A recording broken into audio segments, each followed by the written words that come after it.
ຫນွေဦးပြီးတော့တကြံမနှက်ဖြန်တော့တကြံကြားတော့မှာပါလားတကြံဆိုအခုရဲ့တကြံအစဘေးကဆဆိုရဲတန်တာရီလာပုံပြင်လေးတွေတော့ຫນွေရဲ့အဆွေးတက်တွေနဲ့တူတကြံဆိုတာဘာလဲမမ်းမီပေါ့လေတကြံဆိုတာဘယ်လိုဖြစ်လာတာလဲဖို့ဒီလိုငါမရတကြံဆိုတာကနှစ်အောင်ကအညစ်အကြေးတွေစိတ်မကောင်းစရာတွေအကုသိုလ်တွေကိုရေနဲ့တန့်စင်တာပေါ့ငါမရနေ့တင်မှာချမ်းသာကြပါစေအေးမြကြပါစေဆိုပြီးမေတ္တာတွေထားပြီးတယောက်နဲ့တယောက်အေးမြရေရှိပဲပတ်ဖြန်းကြတာပေါ့တကြံကိုဒီလိုဒါနာရီပုံမြင်တဲ့ဘုတ်ကနေစတင်ခဲ့တာငါမရဟိုးရှိတော့ပေါ့နတ်ပြည်မှာကပိလဗြဟ္မာမင်းနဲ့တရားမင်းတို့ဟာနဂတ်ပေရင်ပညာနဲ့ပတ်သက်ပြီးငင်းခုန်ကြတာပေါ့တရားမင်းကတမျိုးပြောဗြဟ္မာမင်းကတမျိုးပြောရင်းနဲ့နောက်ဆုံးမှာအလောင်းစားပြုတ်လုပ်ခဲ့ကြတယ်ရှုံးတဲ့သူကမိမိရဲ့ဥကောင်းဖျက်ပေးရခြင်းဆိုပြီးသဘောတူခဲ့ကြတာပေါ့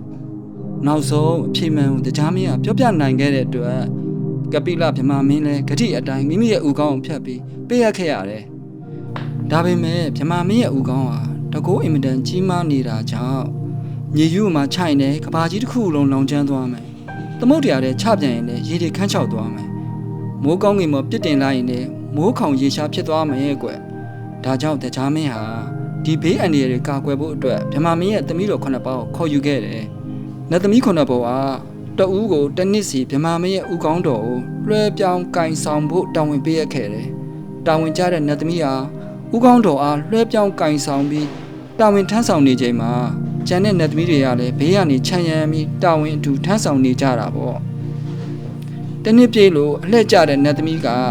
နောက်တဦးကိုဥကောင်းတော်လွှဲပြောင်းပေးတဲ့အချိန်ကိုတကြံလို့သတ်မှတ်ကြတာပေါ့ငါမြေးရဲ့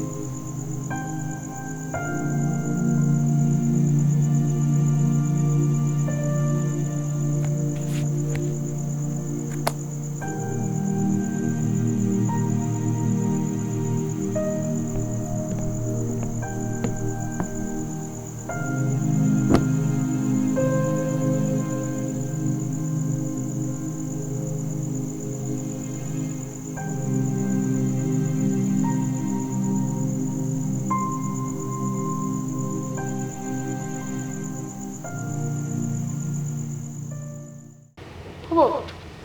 ဒါဆိုဒီနေ့ရဲ့အလှည့်ကြတဲ့နတ်သမီးကဘယ်လိုလဲကျန်တဲ့နတ်သမီးတွေကလည်းမလုပ်ရလဲဒီနေ့အလှည့်ကျတဲ့ဥကောင်းကင်ဆာနဲ့နတ်သမီးဟာသူ့နန္ဒာတဲ့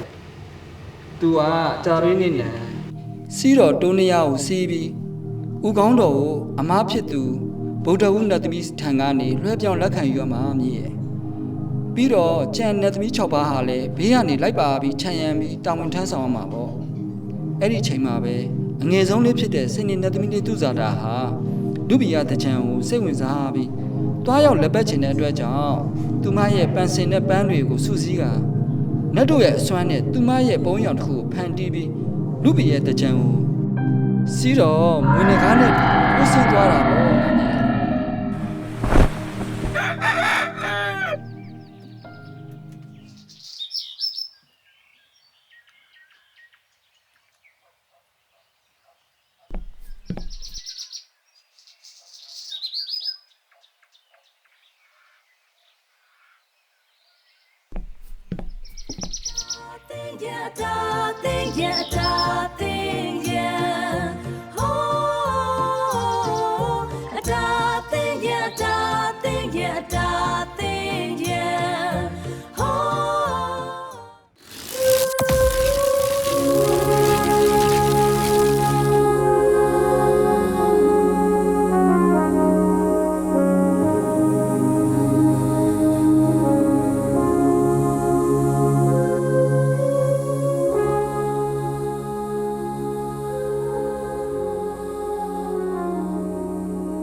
တို့ငယ်လေးတော့လူပြေရောက်လာပြီဆိုတော့ဒီနတ်အစင်တစားတွေပြောင်းလိုက်မယ်လေနော်ပြောင်းရမယ်လေ